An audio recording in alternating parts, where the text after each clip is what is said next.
नमस्कार. इलेक्ट्रॉनिक्सच्या जगात तुमचं स्वागत आहे. आज आपण एक अशी गोष्ट पाहणार आहोत जी अक्षरशः सर्व आधुनिक उपकरणांना चालवते. आपण पदार्थांचे गुणधर्म थेट अणुस्तरावर कसे बदलू शकतो याची एक प्रकारे गुप्त रेसिपीच उघड करणार आहोत. तर मग सुरुवात करूया आपल्या मूळ घटकापासून, तो म्हणजे एक शुद्ध सेमीकंडक्टर क्रिस्टल. आता हे क्रिस्टल म्हणजे स्फटिक खूपच शिस्तबद्ध आणि स्थिर असतं, पण खरं सांगायचं तर वीज वाहून नेण्याच्या बाबतीत ते फारसं चांगलं नाहीये.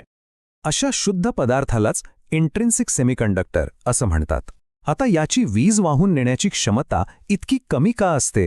सोपं आहे, कारण वीज वाहून नेण्यासाठी जे मोकळे चार्ज कॅरियर्स लागतात, म्हणजे मुक्तपणे फिरणारे इलेक्ट्रॉन्स किंवा होल्स, ते यात जवळजवळ नसतातच. पण मग हे चित्र बदलायचं कसं? इथेच येतो आपला गुप्त घटक.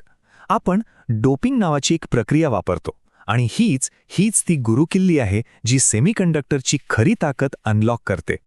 डोपिंग म्हणजे काय, तर आपल्या रेसिपीमध्ये एका खास मसाल्याची अगदी चिमूटभर टाकण्यासारखं आहे. विचार करा, 1 ट्रिलियन म्हणजे 10 खर्व अणूमध्ये फक्त एक वेगळा अणू. हे अगदी ऑलिम्पिक आकाराच्या स्विमिंग पूलमध्ये शाहीचा फक्त एक थेंब टाकण्यासारखं आहे. पण एवढंसं प्रमाणसुद्धा त्या पदार्थाचे गुणधर्म पूर्णपणे बदलून टाकतं. अविश्वसनीय आहे, नाही का? ओके, चला तर मग आपल्या पहिल्या रेसिपीकडे वळूया. आपण बनवणार आहोत एन टाईप सेमीकंडक्टर. इथे आपण काहीतरी अतिरिक्त किंवा एक्स्ट्रा करणार आहोत, आणि ते म्हणजे एक एक्स्ट्रा इलेक्ट्रॉन. तर आपण काय करतो, सिलिकॉन जो ग्रुप 4 मध्ये आहे त्यात आपण ग्रुप 5 मधली अशुद्धता टाकतो, उदाहरणार्थ फॉस्फरस. आता फॉस्फरसच्या बाहेरील कक्षेत म्हणजे व्हॅलेन्स शेलमध्ये 5 इलेक्ट्रॉन असतात, तर सिलिकॉनकडे असतात 4. म्हणजे सरळ हिशोब आहे, फॉस्फरसकडे 1 इलेक्ट्रॉन जास्त आहे. आणि इथे बघा अणुस्तरावर नक्की काय घडतंय. फॉस्फरसचे 4 इलेक्ट्रॉन शेजारचे सिलिकॉन अणूंशी छानपैकी कोव्हॅलंट बॉन्ड तयार करतात, पण तो 5वा इलेक्ट्रॉन तो एकटा पडतो. तो बॉन्डमध्ये बसत नाही, आणि म्हणूनच तो एक अतिरिक्त इलेक्ट्रॉन बनतो जो आपल्या मूळ अणूशी अगदी सैलपणे कमकुवतपणे जोडलेला राहतो. आता हा बदल खूप छोटा वाटेल, नाही का? फक्त एक जास्तीचा इलेक्ट्रॉन, पण थांबा, याचा पदार्थाच्या संपूर्ण एनर्जी स्ट्रक्चरवर म्हणजे ऊर्जा संरचनेवर खूप मोठा, खूप खोल परिणाम होतो. हे बघा, इथे आपल्याला एनर्जी बँड स्ट्रक्चर दिसतंय. त्या अतिरिक्त इलेक्ट्रॉनमुळे काय होतं, पर कंडक्शन बँडच्या अगदी खाली एक नवीन एनर्जी लेवल तयार होते, ज्याला डोनर लेवल म्हणतात. कंडक्शन बँड म्हणजे अशी जागा जिथे पोचल्यावर इलेक्ट्रॉन मोकळे होतात आणि वीज वाहून नेऊ शकतात. आणि ही नवीन डोनर लेवल इतकी जवळ आहे की त्या एक्स्ट्रा इलेक्ट्रॉनला अगदी थोडीशी ऊर्जा मिळाली तरी तो लगेच कंडक्शन बँडमध्ये उडी मारतो आणि मुक्त होतो. आणि ह्या अशुद्धता इलेक्ट्रॉन दान करतात, म्हणजे डोनेट करतात, म्हणूनच त्यांना डोनर्स असं म्हणतात. आणि कारण हे डोनर्स निगेटिव्ह चार्ज असलेले इलेक्ट्रॉन देतात, म्हणून या मटेरियलला म्हणतात N type. N for negative. सोप्पं आहे की नाही? चला आता बघूया रेसिपी नंबर 2.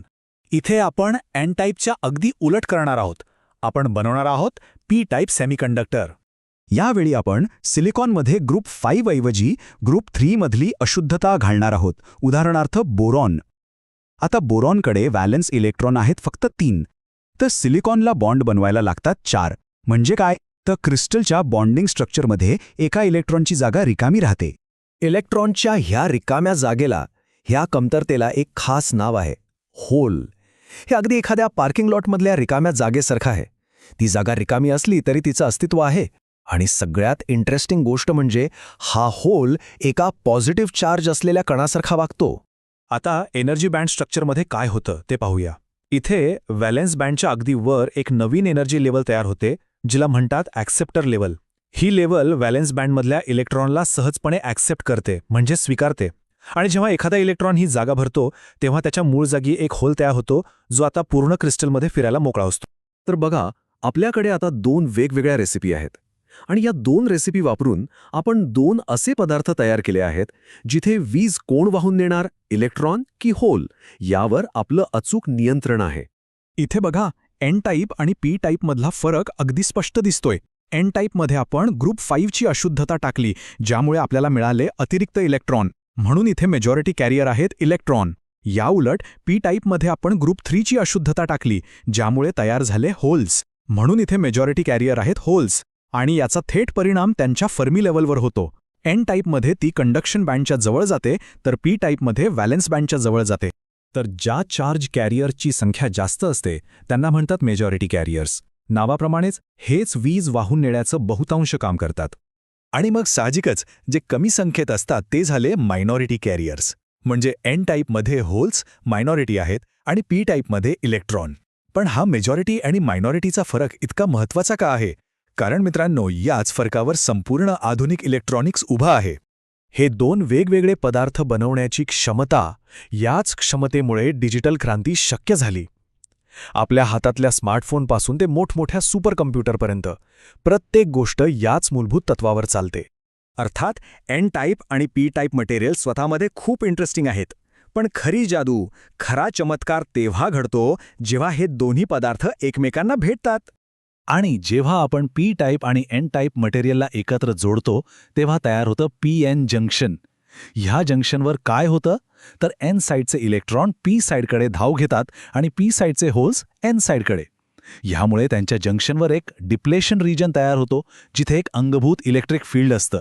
आणि हे फील्ड विजेच्या प्रवाहासाठी एका वन वे गेटसारखं, म्हणजे एकमार्गी झडपेसारखं काम करतं. हेच पी-एन जंक्शन म्हणजे डायोड आणि ट्रान्झिस्टरचा आत्मा आहे.